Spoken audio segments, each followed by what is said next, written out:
Welcome back, my little angels, to What to Watch Now, where we talk about what's streaming on Netflix right now. And in today's episode, we are talking about Chilling Adventures of Sabrina, Season 2, Episode 6, Chapter 17, The Missionaries, or so they seem. Just wanted to kind of give you a perspective on my day. So summers or spring's kicking in, so everyone's mowing their goddamn lawn, kids are out screaming more, the noise is more congested, and the heat is starting to pick up, and I have one of those like box air conditioners, so I turn it off to make sure there's no sound. Long story short, I am up, it's 5 a.m. to be able to do this podcast, to beat the heat, beat the sounds, and do all that stuff, so... I don't know where you're at in your day, but I'd love to hear it. Tell me. I have a Twitter. You can tell me all about it. Anyways, moving forward with the episode in this very early, fine morning, I hate to say this, but I still feel really defensive. Like, my guard is up. It's still... There's these warning signs. It smells too much like Riverdale. The torturing... at times, very direct, kind of poorly written lines. And this is the biggest one. The kind of factioning gangs. I mean, is that not where Riverdale went wrong? Like, the starting to have... I mean, like, even The Walking Dead's a good example. Like, there's always a clan you're against. I'm concerned. And the funny thing is, I normally... Like, if it wasn't connected to Riverdale, I wouldn't feel that way. Maybe I wouldn't even notice. Because, like, an example, when some of the lines in this episode were a little too direct, the way they were delivered, or just kind of moving you to the next point of the plot, that's okay. Every now and then, as a writer, you're just like, okay, and what I'm trying to say is, you get to a point where you're like, okay, listen, who gives a shit how we're bridging this little gap? Let's just get to the next exciting plot line. And sometimes we need to just pretend one of the characters has all the answers. And I get that. And I really totally think there's nothing wrong with that every now and then. But can we not all agree that that's all Riverdale became? You know what I mean? And then the whole thing with the gangs. I've said this before. When you start to build up this stake situation, it just becomes very corny and filled with villains that are... you lose its rewatchability, and it becomes all about these boring monologues and... torture scenes. It becomes so tiresome. The stuff that we love, Sabrina, these are the moments that take away from it. But saying that, and some worrying moments in this episode that I thought were leading to that, the ending was, she was spicy. She was so good. Where I was like, at the end of it, I was literally screaming out loud, like, okay, if you're gonna give me this, I think we can meet somewhere in between. So... let's move forward with the episode, like what it was kind of basically all about. So, Father Asshole, I mean, I can come up with new names every week if I tried hard enough. Father Blackwood and his new submissive, which is so unlike Z, but I don't think she's really submissive. She's just kind of like, I think she's new to being like, okay, shit, I didn't expect to be spoken to this way. I thought I was going to have power too, which I'm like, girl, did you not read his doctrine, what he's been preaching all this time? Anyways, side note. Nancy and her new husband are out on like a little honeymoon thing. And while they are out, the Weird Sisters have been charged to look over Ambrose, who's in jail right now.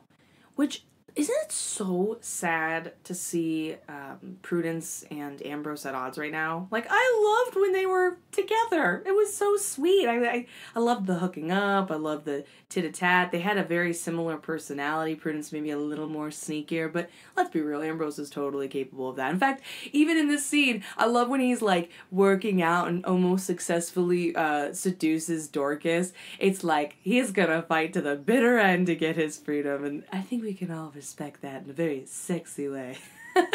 Anyways, going forward, Sabrina tries to get in at one point, and she can't anymore because now the lore we learned that's how you enter the school, basically. You have to have Witcher Warlock hands, and if you've been expelled, I guess they remove your particular fingerprints from the school, and you can't get inside. She even tries to reason with Prudence, and this is when we get a great conversation between them, and a great point. Honestly, I was left more agreeing with Prudence than Sabrina. Whenever they get together, it's always in the benefit of Sabrina. Like, that's true. What friendship is that? I mean, even when Prudence was asking Aunt Z, and Aunt Z did ask in her favor for her to get her namesake that she wanted so badly, which I'm sure she's going to come to regret that later. But that being said, only after she threatened to reveal the whole baby situation. What was the baby's name? Letitia. Anyways, that makes a really good point. And I also loved that writing because if you notice in a lot of CW shows, I think there's a specific name for it that is just not coming from the top of my head. Oh my god. Do you hear all the birds? Guys, it's either a lawnmower or birds at 5 in the morning. I don't know what to do. I'm doing the best I can. Anyways, there's a specific name for it when everyone's basically, like, the syndrome is like everything's working around the main actress, like they're the main messiah, everything works around them, their problems, everything is to the benefit and the obsession of the main character. And I feel like that was a great moment of pointing out that type of writing and using it to the advantage of the plot. So great, bellissima writing. But anyways, going forward though, so Sabrina's like, okay, well, I'll go back to my human school as usual. And she hasn't been to her human school in a while, and she's been kind of busy, so to speak. And she didn't know that Rosalind went blind. God forbid. Like, this is the thing.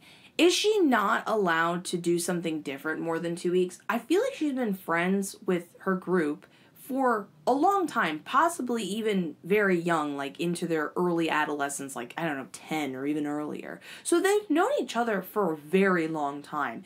And I feel like it did not take much for them to turn on her, which was so sad. But that being said, when Harvey and Rosalind have a very cruel response to Sabrina, you kind of have to see it from their perspective, just for a hot moment, just for like a devil's advocate second. So Sabrina goes to them and she tries to be like, oh my gosh, Rosalind, I didn't know you were blind. She even storms off trying to help Rosalind. She doesn't like that she was all alone in the library, moving too quickly and not knowing that she'd actually requested it personally. She's going through a really bitter time period, is obviously traumatized and coping with the depression of suddenly going blind. You can't blame her. And Harvey's trying to deal with it, but he too feels bitter for her. Then they start having a conversation when Sabrina's like, I can do a spell potentially to help you get your vision back. And Rosalind makes a cruel guess that maybe there's a potential that Sabrina did do it, because she argues that right when she started kissing Harvey, that's when she went blind. She even says, my grandma said not all witches are evil, but witches did curse me, and that is inherently evil. And it's like, okay, 2 things. I'm just going to rebuttal you right now, Rosalind. 1, you kissed him at the dance, and there was nothing that happened to you. It wasn't until way later, until you had your makeout session with Harvey, we could even argue at this point, several makeout sessions later, that then you went blind. Like, that's a lot. That's like really stretching the idea. It was directly this one kiss, and then it was associated with Sabrina. Especially after she had many times given her blessing. And you know her very well. In addition to that, this is just like basic prejudice, in which, ironically, Rosalind, don't you fight against that shit like regularly with the group Wicca and many other prejudices that exist in this world that you're like up against personally and see your friends go through, which is the idea like if one person does something bad, that doesn't define the whole group as having done that to you and everyone around you. Do you see what I'm saying? Like, that's such bullshit that one evil witch represents all witches. So, but again, she just lost her vision. She's in a vulnerable moment looking for the quickest person to blame. And then the worst part is, Harvey thinks that too. He's like, did you, Sabrina? And I don't blame her in that moment. In that moment, she's truly without, like, any friends to be by her side, witch or human alike, and she runs off crying alone. Like, there is a point where she does defend herself against her friends, but I think if we were in that situation, it's like, how much do I need to explain who I am? Don't you know who I am? You seem pretty set in your ways. Like, you're hurting my feelings so much right now, I kind of have to leave. And I love that conversation between Harvey, Roz, and Theo. I love that Theo to the bitter end is just the most sweetest, purest character of the bunch. I loved watching Roz and Harvey act as if they're like some wall and defense together, and you just see them cripple down and become softness when Theo starts to point out the obvious. She's like, guys, remember how she fucking helped us? Harvey, remember when you guys were broken up and she helped your dad overcome his alcoholism? And this is a big one. Remember how we said a couple episodes ago that when she helped Theo shoot all those baskets and get on the team, we thought no one saw her. It was just like a really nice deed that she did, unacknowledged as she usually does. Theo basically points out he saw her.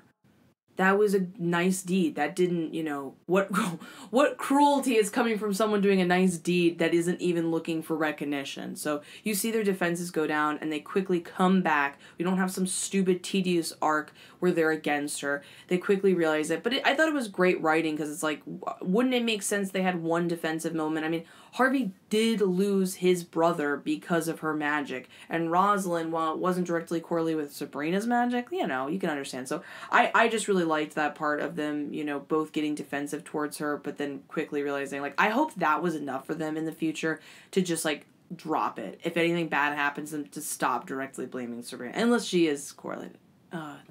I'm signing up for something bad. We'll leave that alone.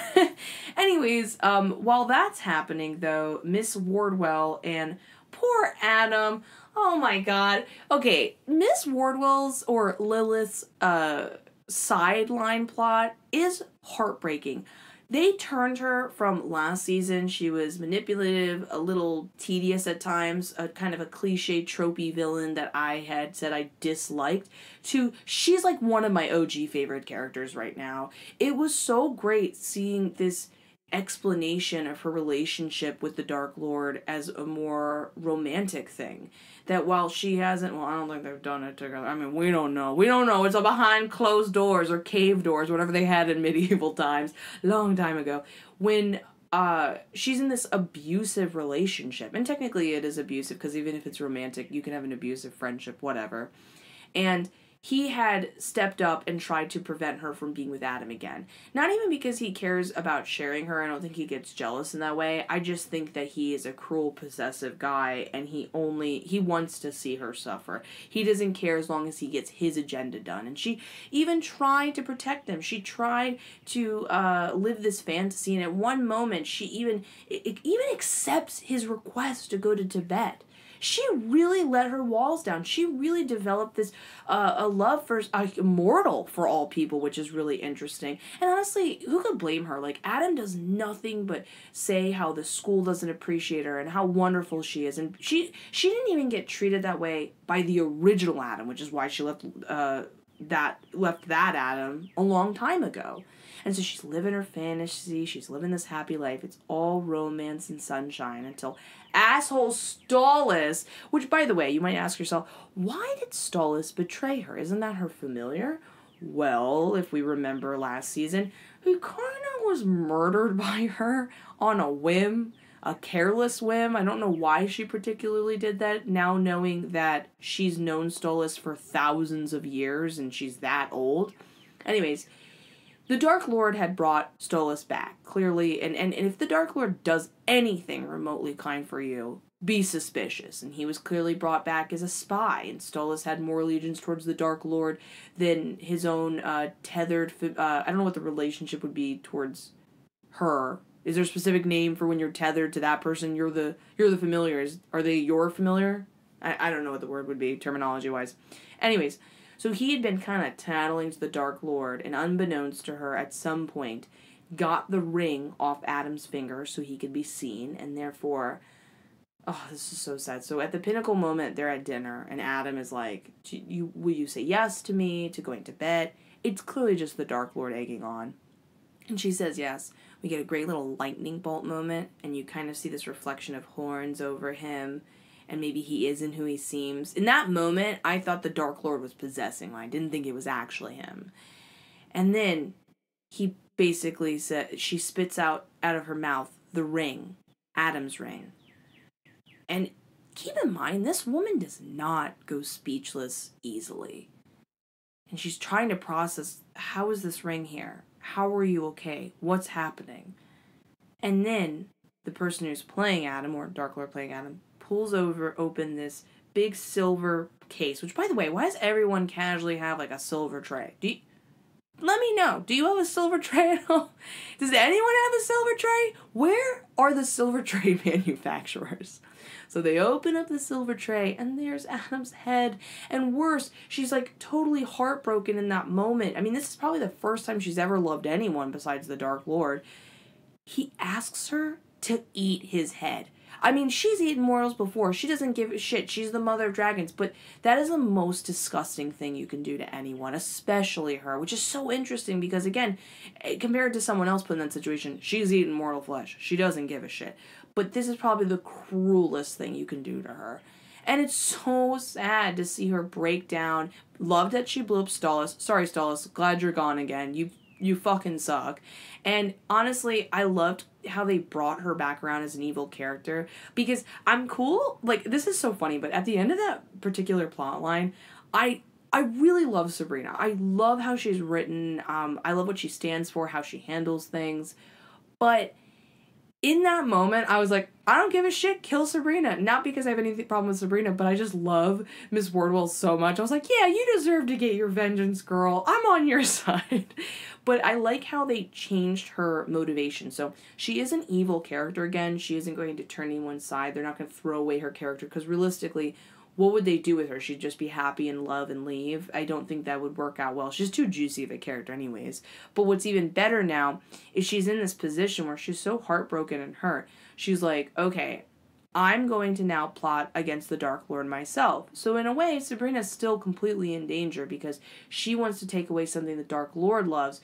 But it's kind of, I don't know, you're weirdly rooting for her now because she's also against the Dark Lord. Because let's be real, at the end of the day, none of us are rooting for that goat-headed dick. And that being the case, you get what I'm saying. I think I'm expanding too much. You understand what I'm saying. So anyways, okay, so moving forward. The main point of this episode is this crazy order of the innocence, and then just like all the witches and warlocks, and we get a like super direct, non-subtle metaphor of basically Jesus. We also get a background story of what happened to Luke. And surprise, I still don't give a shit that Luke died or care how he died. We learn in the beginning of the episode that Luke did not just mysteriously die. We see him being hung upside down. We see him being cut up. We learn that he's been for a long time being followed by this Order of the Innocents. So we're still left not knowing what he was really a part of or what Father Blackwood was asking of him. Because I kind of got the impression in that moment, I could be wrong, that they were even unaware of the Order of the Innocents. So he had his own agenda. So we still don't know what that agenda was or what he was looking for or trying to accomplish.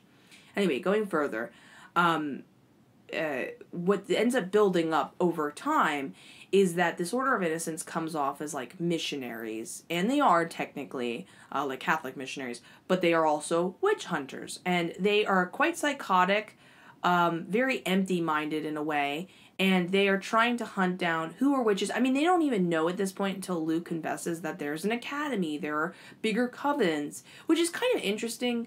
I thought that was a weird plot point because of a certain reveal later, and we'll get to that for beings that have had enough time to hunt witches, you think they would know certain information like this by now, but whatever, it doesn't matter. They go hunting. A hunting they will go. Oh, and I also forgot to mention that loved the little glamour trick that the Weird Sisters played on both Ambrose and Hilda when they tried to meet they thought they were meeting one another and they could get information from the prisoner and the person visiting the prisoner, but unbeknownst to them, the Spellman family cannot be beaten. They are smart as shit. How do you think they lasted this long? So I loved the whole, like, them trying to glamour both of them privately by playing the other person, but both of them successfully being like, you're not my fucking nephew, or you're not my fucking auntie. My favorite was when he made the Faulty Towers reference. I loved that. I loved that. I was like, holy shit, you included a Faulty Towers reference, which I'm pretty sure is on Netflix if you want to check that out. Anyways, okay, so hunting we will go. We'll go back to that plot line. So we get some fun moments where each of them are individually attacked by different people. Loved when Dorian was shot in the neck when the one missionary was going after Nick Scratch. And Dorian goes, it made me feel a reminiscence of remember when we all, like forever ago, that one X-Men movie came out and that famous line, I'm the Juggernaut, bitch. We were all like really young and bedazzled by that line for a hot second.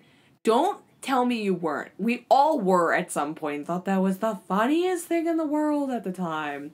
It made me have that reminiscence of it when he went, you shot me, you bitch. And I loved, we get more schematics to the painting so he can, Dorian can keep other prisoners in there. And of course it makes sense Dorian didn't die. I didn't realize, by the way, until now, that Dorian is technically a warlock, but he's got a weird cursed power. It makes me wonder if other wizards or witches have any oddities similar to this. Like, is a witch or wizard every now and then put into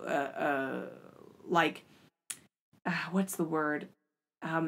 Has their own, like, I don't want to say biblical story because this has nothing to do with the Bible, but you see what I'm saying? Like, significant things happen to them. They're still technically a witch or warlock, but they have some weird oddity to them. Anyways. We also get that cute scene when Hilda is almost attacked and she doesn't hesitate to bring out her demon, sex demon incubus boyfriend to let him do his thing. I love that moment. It was that great moment of like, oh, convenience, kind of like the casualty of having like a werewolf boyfriend a lot of people use in other kind of like young adult fanfics and stuff like that. And then the best is when Sabrina was attacked. She actually had a really great moral conversation with Jerry, I think his name was, the head crazy leader of the Order of the Innocents. She talks about how she's feeling the sense of like being led astray. Unbeknownst to her, he has really insane intentions, by the way. This always confuses me because people like this do exist if we're gonna like talk about such a sensitive topic. His idea is that they'll, like, basically save her soul, quote-unquote, like, get her to transfer, say, the pledge to their god, or in the witch's perspective, the false god, and then he'll kill her? Like, why would that be a good deal? And why does that make any sense? I don't really understand that shit. I guess you could see the psychotic belief is that they believe heaven is, like, better than this place. But isn't Earth supposed to be quote-unquote the earthly paradise? Do you see what I'm saying? There's a lot of quandaries in this. But, I mean, I guess when you're working with psychos, like, that's what you're gonna get. So anyways, he's having this great conversation with her saying that she can be saved. And she even, like, I thought in that moment we were gonna have a cool moment where he was not going to kill her, but rather see from her perspective the potential that she could even be on their side. And we were gonna have this weird, interesting new faction. Thankfully, though, because Roz has gotten her over her own shit. To be fair, though, I think Roz would have warned Sabrina anyways. Like, they're all good people in this situation. But Roz has a, cunning moment. And she connects and sees a vision of Sabrina being attacked by crazy fucking Jerry. We're going to call him Crazy Jerry. And warns her just in time. And right when she's being warned, she turns around and the man is holding a knife. There is no question about it. But I think Sabrina would have, listened otherwise. So Sabrina gets the fuck out of there and saves herself just in time. Unfortunately, though, what ends up happening is the witch hunters figure out where the school is and basically imprison everyone. It gets really bad. It goes 0 to 60. I love the moment, by the way, when Ambrose successfully uses Hilda Chicken Bones in a hilarious... Hilda's so fucking smart. I like that they're giving her more and more moments where you see she's way more intense and cunning than people give her credit. That kind of always goes to Zelda as an idea, but Zelda really does love her sister Hilda for a reason, and Zelda tends to look beyond just being related to someone. Like, she will talk shit about you if she thinks you're shit, and it's not a coincidence that she loves her sister so much. She respects her intelligence and her capabilities, and Hilda might come off sweeter, but she's wrapped in a different candy coating, but the filling is just the same. And so I loved her cleverness with the whole chicken bones and the skeleton key. But when Ambrose leaves, almost successfully gets out of there, runs into the witch hunters, and yes, he yells either way because he was almost fucked by the witch hunters, but he ends up having a he basically goes right into that mode of like what he knows best, which is what's the word? Like he's only been a prisoner for maybe like 2 weeks, and he connects directly to the idea that these are all his fellow brothers and sisters, and he warns everyone right away. So now we get to this big show off, which holy shit, I did not think they were going to take it to this level. And keep in mind, may I point out to you that this is only episode 6 of the season. We still have 3 more episodes. This isn't even like the grand finale. This would have been the grand finale on any other show. But keep in mind another great thing about the show, this isn't even like the first time we've seen like cool magic or effects. So I'm really appreciative because too many shows that are built around supernatural elements do not spend the money on the budget, but rather shitty filler writing. So I'm very, very happy this has bet everything. I'll keep saying that. So this big showdown happens where all the witches are being crucified. They're going to be burned. These 2 beings are like fucking crazy, who later get revealed to be much more powerful than they seem, because this is the big reveal. They're angels. But again, we're going to just take a moment. I have a lot of questions. Okay. So one, slip of the tongue.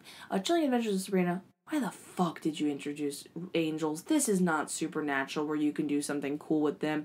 I already feel this dumb idea of angels popping up and fighting against witches. That felt weird to me. And 2, I'm confused how angels work. Aren't angels like immortal beings that kind of come down from heaven? Are you saying there's something kind of like how witches are born? Witches were once, in a way, I kind of get the impression they were mortals and they were given the ability of witchcraft, and over time it became something genetic. It could have been created, but I don't get the impression it was. Either way, the point is they live and die, and there's like an exchange for power and stuff like that. Are angels living and dying similar to witches, or did they come down from heaven and they're posing as missionaries? And it gets confusing. How are witches able to take them down at all initially, and then they had to say their own like weird little incantation to get to gather strength? Wouldn't you argue right then and there that's hypocritical and they're using magic, not unlike witchcraft? I mean, I guess you could make that an interesting plot point, but that's a huge like plot hole for me in their logic and thinking. And again, if they are angels and they are these like longer term beings, wouldn't they have come across that witches are in covens and potentially have schools and a lot of jazz like that? And how did they come upon their knowledge? Do they have a school? Is it just a club in their free time when they're not playing soccer? A lot of questions here. So these psychos are they're prosecuting all these witches and wizards, and no one can get in because they've resealed it, kind of made it a Catholic church, and therefore it's like holy ground or something along those lines, and therefore you can't get out if you're a witch or a wizard, but you can't get in if you are too. But here's the loophole, here's the plot hole. Sabrina's both. She's technically been baptized, so she theoretically can get in. Before she comes in, though, I just want to point out how funny I thought it was when they were trying to get people to be conditioned over to the false god's way. And one girl, unfortunately, just gets executed right away because she doesn't want to. We get a little background and lore that when Melvin, God love Melvin, he's really grown on Dorcas, I want to point that out. When he tries to, say the prayer, his face boils. Like, whatever tether you have to the Dark Lord, you cannot go back. You cannot give into it. You truly can't. But to be fair, I mean, obviously he didn't really want to do that. He's still down with the Dark Lord and all that jazz. But I loved that moment when he died and you saw Dorcas kind of have this moment of genuinely be upset. Remember how disappointed she was a couple weeks ago to get him? I'm like, oh no, he's grown on Dorcas. I love what, like, her face was kind of like, I just banged him last week. Damn it.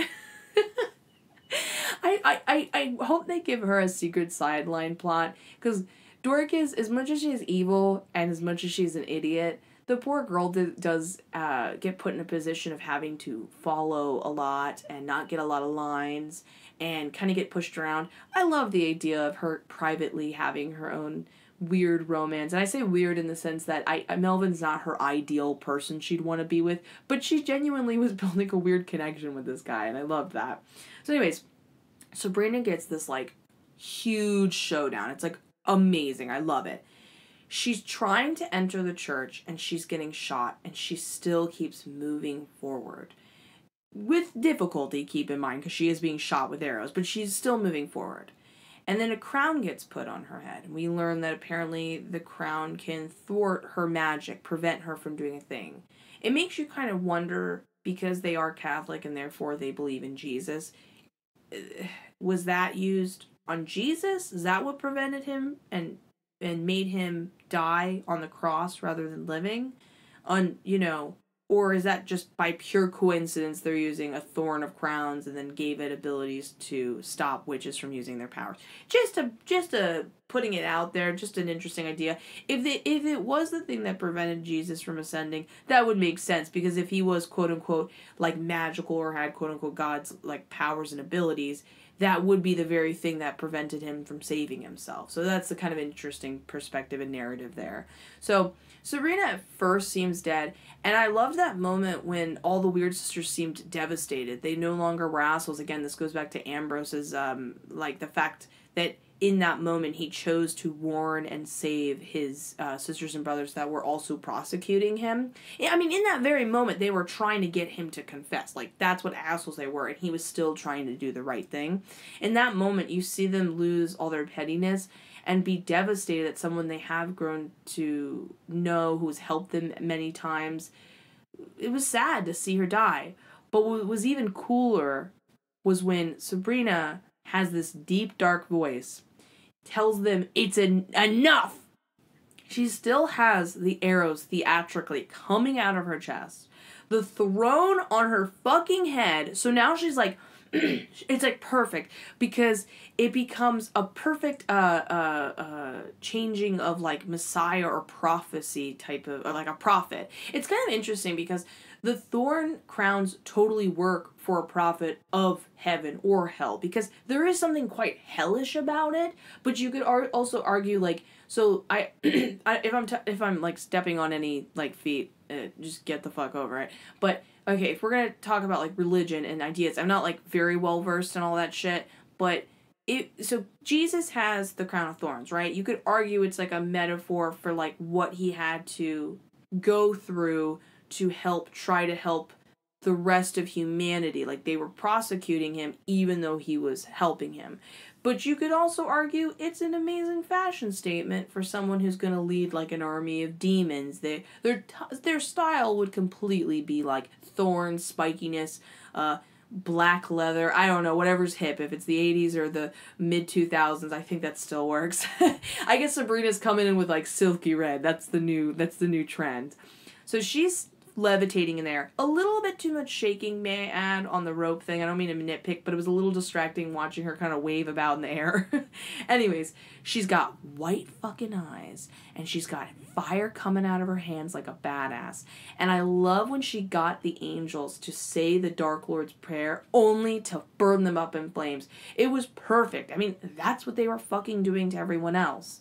And she literally brought 2 kids back from the dead. It was nutso, because what we're learning, again, we don't have all the information when it comes to this world yet, that's kind of unheard of. Like, bringing people back from the dead is only possible in their garden, because apparently their garden is connected to, and this is the lore, that Cain's soil, which would give it resurrection capabilities. But the idea of resurrecting people isn't really a common thing.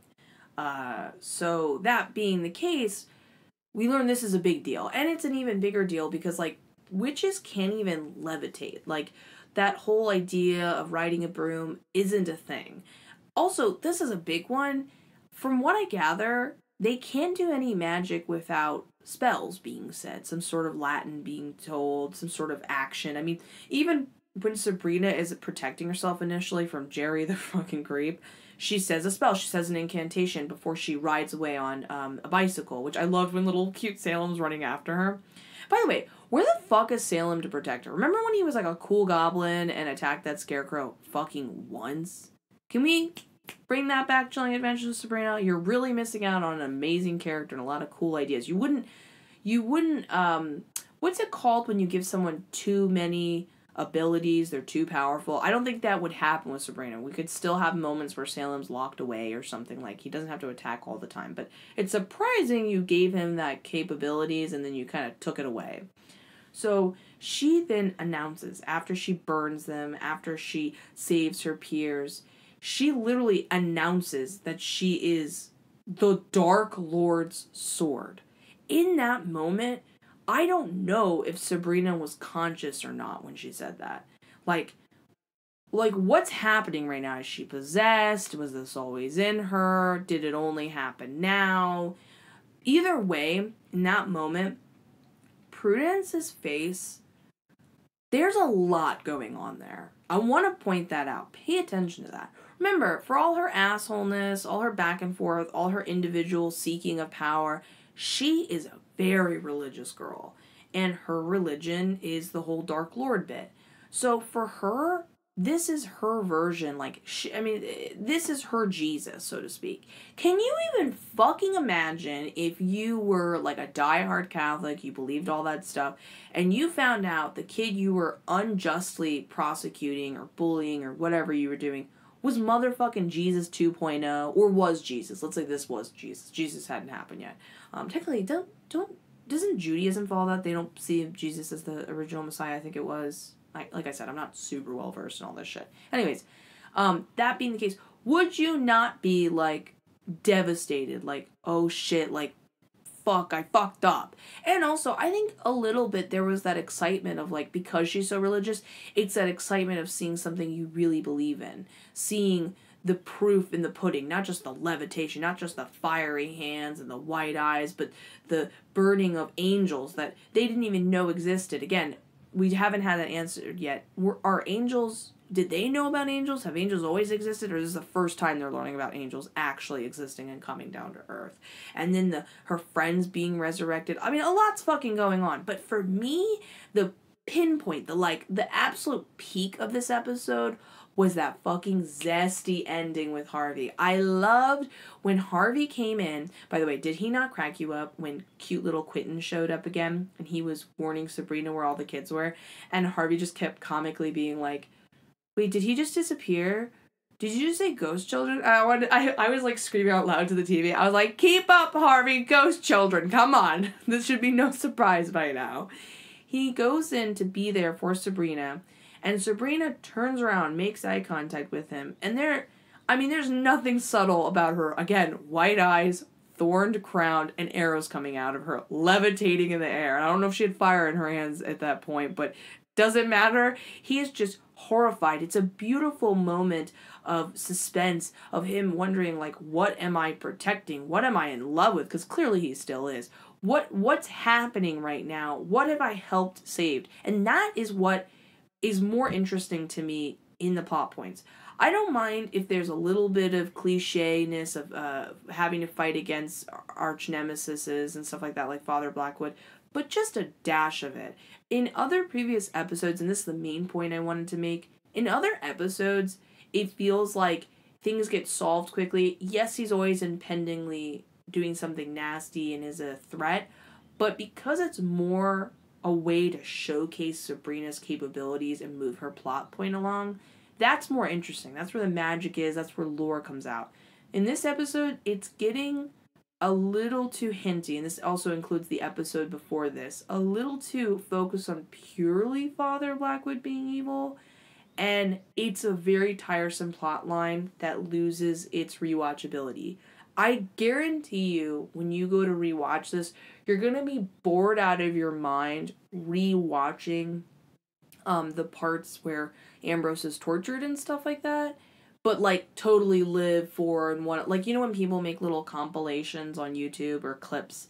I guarantee you no one's going to be making a clip of, like, Ambrose being tortured, but they will totally want to see the clip of when Sabrina's levitating in air. You get what I'm saying? And this show has done a great job, like, where it doesn't always have to have that intensive theatrics to be, like... I guess you could say make a clip on YouTube. Like, I mean, there's a lot of great little magical moments, sweet, endearing conversations, good and bad. So, again, this is the second fucking episode I'm seeing the warning signs, and I'm a little worried. That's all I'm gonna say. But, either way, as usual, love to talk about this episode. Please subscribe on whatever platform you're listening to. Follow me on Twitter. Become a Patreon supporter today. It helps me out so much because I love you in the most platonic way possible. Talk to you in the next episode. Bye!